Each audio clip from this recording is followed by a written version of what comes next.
back, everybody. Welcome back to the road trip, man. Kingdom Builders, road trippers. Akeem and Akatim, brothers and sisters, mothers, fathers, aunties, and uncles, grandmas, and grandpas. Shalom, man. Everybody in the house. In-laws. Welcome back to the road trip. Welcome back. Peace and blessings, man. Let's see what we got. What we got in here, man. We gotta get some more incense, don't we? Getting kind of low. Basin looking almost empty down here. All right. Okay. Peace and blessings, though, right? Peace and blessings to your homes, your dwelling places, where you stay at. All praises to the Most High. Peace and blessings to your loved ones, your friends, your children, of course, and those pets, little fur babies. Little fur nagas. That's right. All praises to the Most High, YAHAWAH. Glory to YAHAWASHI, our King and priest, our brother. Honors to the Ruach HaKodesh, wisdom, the dove. Right? The indweller. The comforter. My love and my respect goes out to y'all. That's right. I love you. Thank you for being back here. So what are we doing? Pleasantries out the way. Pleasantries out the way. We're back here in the works of Flavius Josephus, as intended. The Antiquities of the Yahudim. Book number 5, chapter 4. How our people served the Moabites 18 years and were then delivered from slavery by one Ehud, who retained the dominion 80 years. We're going to read that. And there are some notes. There's a couple notes here at the end of this one. Notes, 2 points. And we're going to read those. Okay? So I beseech that you're having a really good weekend. Right? I do. Family, my family, they celebrated 4th of July yesterday. It was heartbreaking for me. I'm sitting here in my room trying to be Kodesh, set apart. I see them celebrating, grilling it up. This morning they woke up and went to their Christian church, man. See what I'm saying? You can live under the same roof as people, and they will refuse the truth. Oh yeah, I'll tell you all about it, man. My family's lost, bro. My family are heathens, man. They're Christian. The Christian Israelites, man, completely gone. And I say all this because guess they don't watch my videos. Heck no. They would never be on here. They would never support their son. They would never listen to me. Never. To them, it sounds like I'm just like madness, right? Like I sound like I'm talking madness when they hear me talk. They think I'm bugged out, man. Yeah, man. I don't know where we went wrong with that boy. Aharon's gone, right? That's how they think. And I'd be trying to hit them with truth, man. Trying to save these people that I love. But it's not in their cards. They'll never hear this because they're never going to come to a channel like this. It's not in them. It's not for them. So anyway, I just want to say that because there's a lot of you who are dealing with that same kind of challenge in your life. There's people that you love, that you dearly, truly love, and that you respect and that you honor. And they could be people like your own parents, like me, right?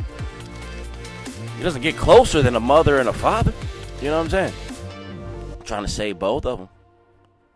They throw you out the window. Right? So to speak, they throw the baby out with the bathwater. Right? They're not seeing clearly. And there's nothing I can do about it. And there's others of you who are dealing with the same thing. Just know you're not alone, but it's okay. There's comfort in knowing that he's giving us a family that we can love and cherish, who's going to be around forever. And that's us. That's the Mishpahcah. That's the ones who are awakening, walking in truth and righteousness, right? With integrity, who know these scrolls, right? And if not know them, you're trying to, right? You're trying to. Your eyes are at least open to the truth. And you want that. You want the return of the Most High. Now, these other heathens out here, these Blassels, these 83, they want the return, but to what end is it for them? To what degree is it going to be for them? They don't know. They're like, oh, they want Jesus to come back. Oh, my goodness. Okay. All right. Well, when that happens, you know, there's going to be some terrible things that take place on that day. And people like my family, they're not going to get their sweet rapture that they're thinking about. Rapture's a violent removal. Rapture sounds like a terrible thing to happen. We know the meek are going to inherit this earth. We want to stay here, man. I'm not going to keep talking your ear off. We're going to go ahead and start reading, though, pretty soon. If you have these scrolls available to you, please read along with your Ak. Read with your Ak, please. This is chapter 4. I love you. Whether you that have a hard copy or you're scrolling online on that blue screen, it's all the same. All right. Let's go ahead and prepare our minds and our hearts to meet with the Most High in Ruach, right, in the Spirit. And I beseech that you get something from this, all right? No further ado, chapter 4. Ladies and gentlemen, fellas in the back, sit down. We're about to start reading. Let's begin. Let's go.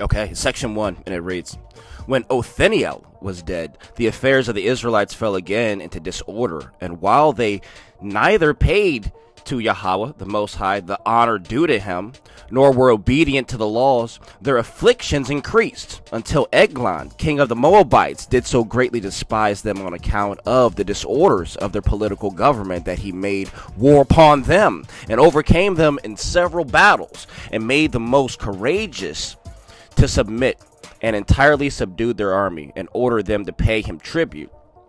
And when he had built him a royal palace at Jericho, he omitted no method whereby he might distress them, and indeed he reduced them to poverty for 18 years. But when the Most High YAHAWAH had once taken pity on the Israelites, on his people, right, Yasharallah, on account of their afflictions, and was moved to compassion by their supplications put up to him, he freed them from the hard usage they had met with under the Moabites. This liberty he procured for them in the following manner. That's the end of section 1, all right? Let's continue on. Yes.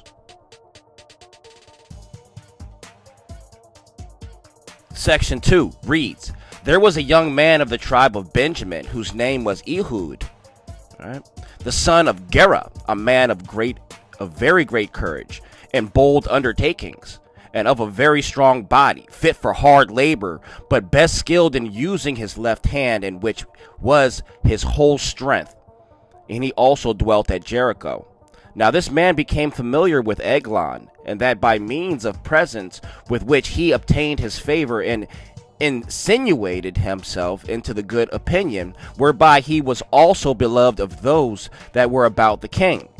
Now when on a time he was bringing presents to the king, and had 2 servants with him, he put a dagger on his right thigh secretly, and went in to him.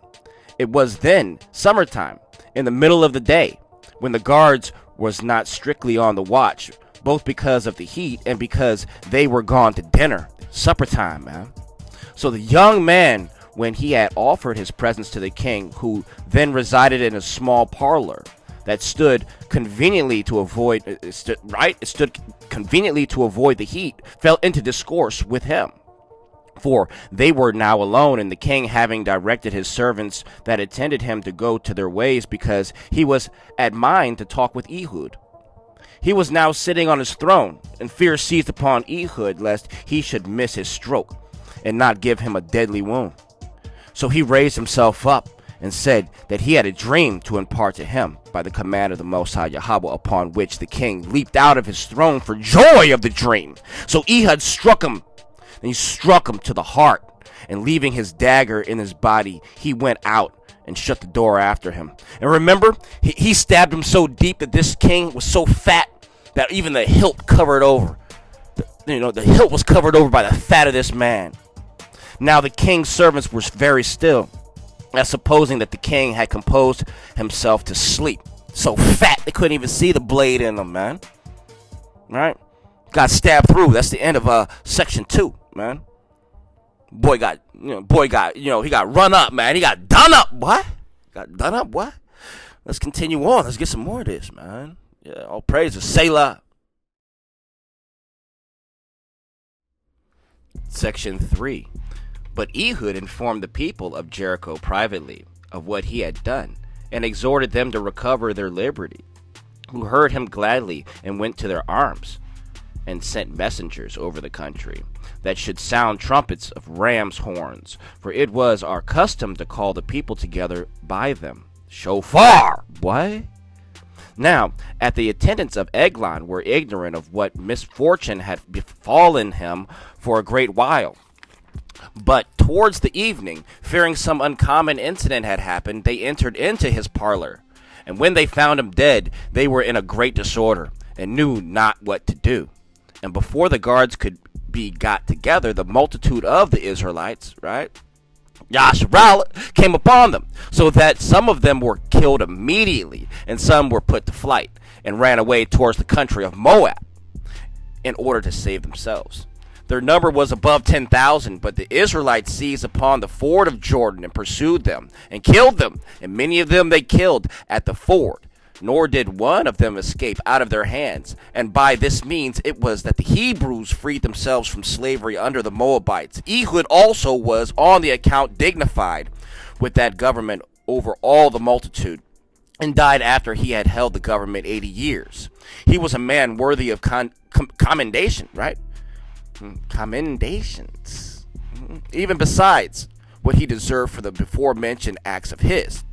After him, Shamgar, the son of Anath, was elected for the governor, but died in the first year of his government. And that's the end of chapter 4, though, right? We got some notes to read. We got 2 points. You want to go ahead and dig them out? Well, let's dig in. Let's get this, man. All right, let's continue on. Chapter 4 notes, point number 1, and it reads, it appears by the sacred history, reference Judges 1 and 16, also 3 and 13, that Eglon's pavilion or palace was at the city of palm trees, as the place where Jericho had stood it is called after its destruction by Joshua, that is, as or near the demolished city. Accordingly, Josephus says it was at Jericho, or rather in that fine country of palm trees, upon or near to the same spot of ground on which Jericho had formerly stood. Because it came down, remember Joshua, boy? And on which it was rebuilt by Hiel, right? Reference 1 Kings 16 and 34. Our other copies that avoid its proper name, Jericho, and call it the city of palm trees only, speak here more accurately than Josephus. And that was probably somewhere down in Florida. You know what I mean? They have flipped around the geography. They're lying to you, man. Jericho was probably right over here in on this continent. That's the end of point number 1. It's probably in Florida, bro.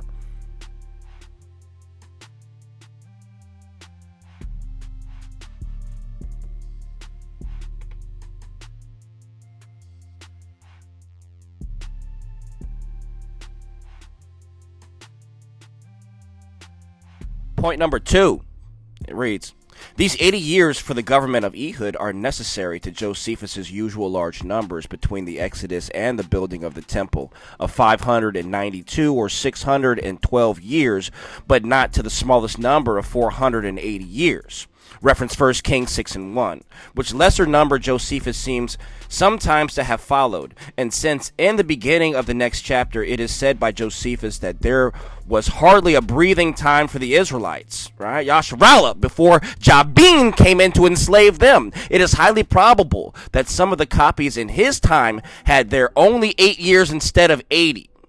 As had Theophilus, right, of Antioch, right, Antiochus, 1 and 3, right, section 3, and this most probably from his copy of Josephus. And that's the end of the notes, man, into point number 2. And we're gonna finish up right there. We're gonna catch it on the next one. Chapter 5, how the Canaanites brought the Israelites under slavery for 20 years, after which they were delivered by Baruch and Deborah, who ruled over them for 40 years. Oh my goodness, now we're talking about judges? Okay, talking about judges then. Fine, cool, but that's it for this one.